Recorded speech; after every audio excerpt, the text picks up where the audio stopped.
Welcome to the Big Success Show. Today, the pros and cons of cash stuffing. Big Success with the Professor and Mary-Lynn. You know, Mary-Lynn, inflation is so high. How high is it? It is so high, they just announced that a picture is now worth 2,000 words. That's high. That is high. And as inflation continues to grow, people are looking for answers on how to manage their money. And a lot of influencers on social media are encouraging a practice called cash stuffing. Cash stuffing, what is it? And is this a good trend to follow for you? We're going to talk about that on today's show. Hi, I'm George the Professor. I'm Mary-Lynn. Cash stuffing isn't new. Oh, so this is not something new that's just been discovered. It's not new. It's as new as social networking is, as the social is to social to networking. How's that? Okay. Yeah. So I mean, it's an old practice that's been kind of spun up with a new name, and you know we'll give you the pros and cons, but this may be something to consider for sure. It used to be called the envelope system, and now we talk about it as cash stuffing. Okay. Now I got to tell you, Mary-Lynn, every time I think of the word cash stuffing, it seems to me like there's a country singer somewhere in there or something, you know, cash stuffing. Yeah, I've heard people named Cash, but not stuffing as the last name. So, well, that is a little unusual. You might want to go get that domain name. Yes, there you go. Cashstuffing.com. So, how does cash stuffing, the envelope system, or what we call it today, cash stuffing, work? Well, the idea is once you get some cash in hand, so you got your regular paycheck or whatever, you're going to divide up your cash and then stuff it into marked envelopes for different expenses. So wait a minute.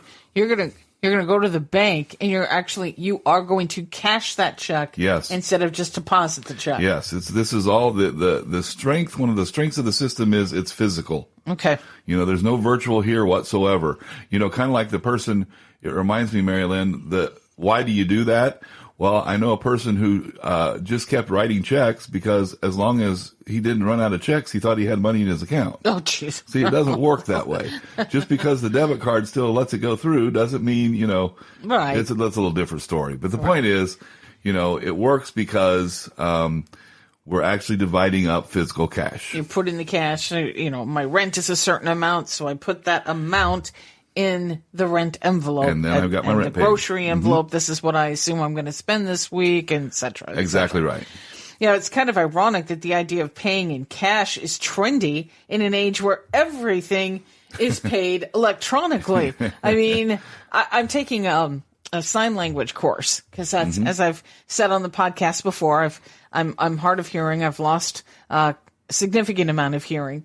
And so one of the things I want to do is to... And you have a cochlear implant. So right, you I have technologically, you well, have one it. so far. Yes. But anyway, so I want to learn sign language. So I'm taking this remote class, and I had to pay by Venmo. Yes. And so now here, this is kind of pulling us back to the old days where you hung on to cash and you just made a cash transaction or exchanged cash. Absolutely. By hand instead of by app. And that's why the system works, right? Right. I mean, the app system works too.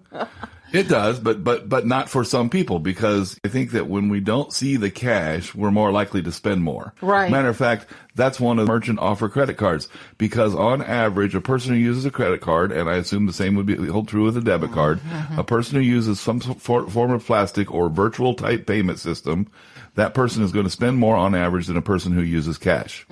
That's just the statistics.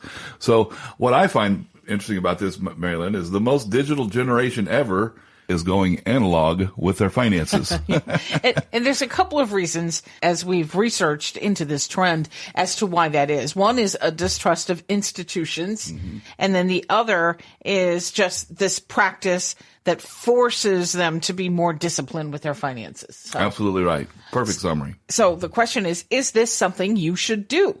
Let's pull out the professor's whiteboard for the pros and cons of cash stuffing.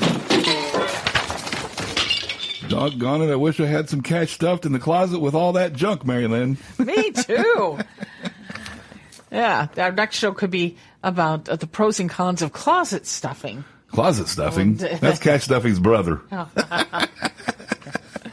Oh, my goodness. All right, so here are the pros to cash stuffing. Number one, it's simple. Yeah, let's face it.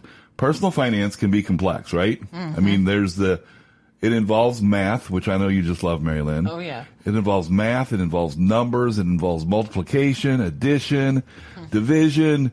Oh, my goodness. It's crazy, right? But cash stuffing is really simple. Every time you get paid, you simply stuff the relevant envelope with the relevant amount of cash.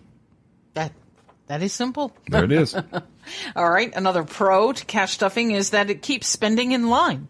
Because you stuff the envelopes with a predetermined amount of cash first, it reduces the temptation to make impulse purchases. Right. Because you don't have the extra cash, or you realize, okay, I've only got X amount left. I want to make sure I use it wisely. Absolutely. And many people who are using this to manage their finances, using cash stuffing, they say that it's rewarding to see the money being added to their appropriate envelope so that they know they've always got that money there. Yeah. Whenever we pay our bills every month, George, I always say a little prayer. Thank God. What's Dear Lord, What? these finances are a disaster. No, I don't say that. Lord, take these bills away. No, I'm always thankful that we're able to pay our bills. Yes. And it's a wonderful feeling to It is. pay your bills. Yes. So I get this idea that, just being able, it's rewarding to put that money in that envelope to pay that bill. To know you have it. Yep. Amen. Okay. Thank you for the sermon, Mary-Lynn. Right. No problem. All right. The third pro to cash stuffing is eliminate credit card debt. What's the best way to stay out of credit card debt?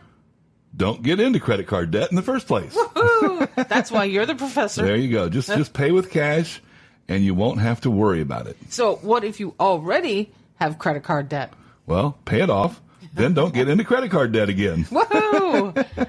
As you work the system, make an envelope for credit card payments.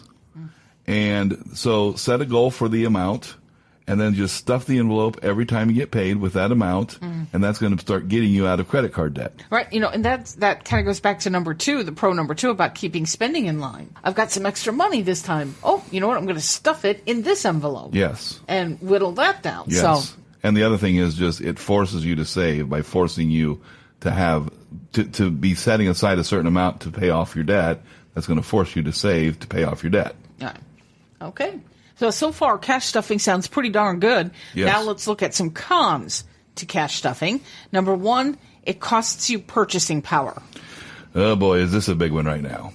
As we weather record-setting inflation, you must accept that stuffing cash is not an inflation hedge. In fact, it's quite the opposite. So you may have envelopes stuffed with cash, but every uptick in the inflation rate is robbing you ability to bills. Okay, you're going to have to lay this one out, Professor. What does that mean? Okay, well, so let's just say this year, we'll just do by the year, okay? Because we've got good inflation numbers for the year. Let's say this year you make $100 and all your costs total $100. Okay. So you've got $100 coming in, $100 going out. Life is okay, right? Yeah. I mean, Okay. You got nothing to spare, but Yes, and so you'd like it to be a little bit better, but the point is, at least we're keeping. You're not getting behind. Yes, we're floating right below where it is as we record this podcast. So next year, your costs are going to be $108. That's what that means. But if you don't get a raise, you're only going to get $100 to pay $108. You're suddenly $8 in the hole. So by stuffing that money into envelopes and not putting them out to earn some interest or something. So like a CD or Yeah, something. putting it in, investing it in something where you Yes. can earn something on your money. Or better yet, to be able to plan long term and invest money in the stock market, as tough as that can be at times. I mean, a lot of people are getting hammered right now. Yes, but once again, we're talking long term. And in the Right. long term, like if we look at 10 years, the stock market has never lost money, or maybe one time over a 10-year period of time. So if it's 10 years until you're going to need it, then that's the way to go, because you actually can make more money than the inflation rate historically. But that's the way to really manage things. But the key thing to understand right now is just it's going to cost you some purchasing power. Okay. The second con to cash stuffing is failure to establish credit. Yeah, strangely enough, paying with cash always and only can harm your ability to get credit. We learned that from good friends of ours who haven't had to have credit for ages, and they got turned down for a loan even though they've never missed being on time for a payment. The point is that it can seriously dampen your ability to make major purchases. If you're an established adult with credit established, you don't need to worry about this so much. Well, that does not fly with what you just said about your friends. Yes, it does, because they had lost they were no longer an established credit because they've been off the grid for so long. They haven't had any debt for so long. Oh. So and I'd never heard this before, but you have to maintain, I guess it's a good idea now and then to either have a credit card that you maybe use and then you just pay it off every month in full, or if you do, maybe occasionally make a major purchase and just borrow some money just to kind of show that you have a payment history of paying off debt. Okay. So if you're an established adult with credit established, you don't need to worry about this unless you don't use any credit cards and you don't have any other debt, as I'm just saying. Okay. In that case, you'll want to preserve your credit by using a credit card for purchases and paying it in full every month. All right. I'm kind of being repetitive here, Yeah. but it's an important point to understand. It is. All right. And so if you're a young adult, as you've said, Professor, a credit card can be a great way to establish your credit. And we do talk about this in podcast number 1099 with tips for a recent grad on how to establish credit. But in this case, if you use your credit card, I think like you just said, George, the one thing you want to do is you want to make sure that you're making that payment every month. Absolutely. So transfer the amount that you're going to owe, transfer the purchase amount, whatever you spent using your credit card, transfer that amount to your financial institution, a checking or savings account, and then set that think of that as maybe a remote envelope. Right. In this case, or you a can't, virtual envelope. Right. The actual envelope isn't going to work. You're going to have to do this. And so then just be sure that you pay the balance in time and in full. And by the way, Mary-Lynn, this is also kind of the way that you would if your vendor's out of the area and you can't just drop the payment off or something like that. This is how you would do it. You would you would deposit some money in your financial institution equal to the amount you need to pay, and then you would just write a check or pay it online or whatever on the appropriate day and time. And I think the other thing to keep in mind is that a lot of times you're going to drop that money into your checking account, right, so that you can make that payment. But then don't forget that you need to have some extra money in there every month for fees, things like that. Yes, come out. anything that you have, yeah. So, all right. And then our third con for cash stuffing is there's no insurance. Yeah, neither homeowners or rentals insurance provide much protection for your envelopes of cash. I think the amount is something like it's either $200 or $400, and then you may be able to talk to your broker and get it maybe as high as $2,000 or something. But the point is, ask your broker, your insurance broker, for details about what your policy pays. Okay. We're going to review now the pros and cons of cash stuffing. The 3 pros: 1, it's simple; 2, it keeps spending in line; and 3, you can eliminate credit card debt. The cons to cash stuffing: number 1, it costs you purchasing power; it can result in a failure to establish credit; and there's no insurance. Cash stuffing can be an effective way to get on firm footing financially. While it has its drawbacks, it serves as an excellent starting system for taking control of your finances, and it leads to big success. We just talked about taking control of your finances. Want to take control of your life? Take our free Life Purpose Quiz. You'll find it at Big Success. That's big with 2 G's, success.com. And we thank you so much for listening today. Our hearts are stuffed full of the love. And we especially want to send a shout out to our listeners in Indianapolis, Indiana. Thank you for listening. And please join us next time. We're going to talk about 4 keys to living a fulfilled life. Until then, here's to your big success. Find big success at biggsuccess.com.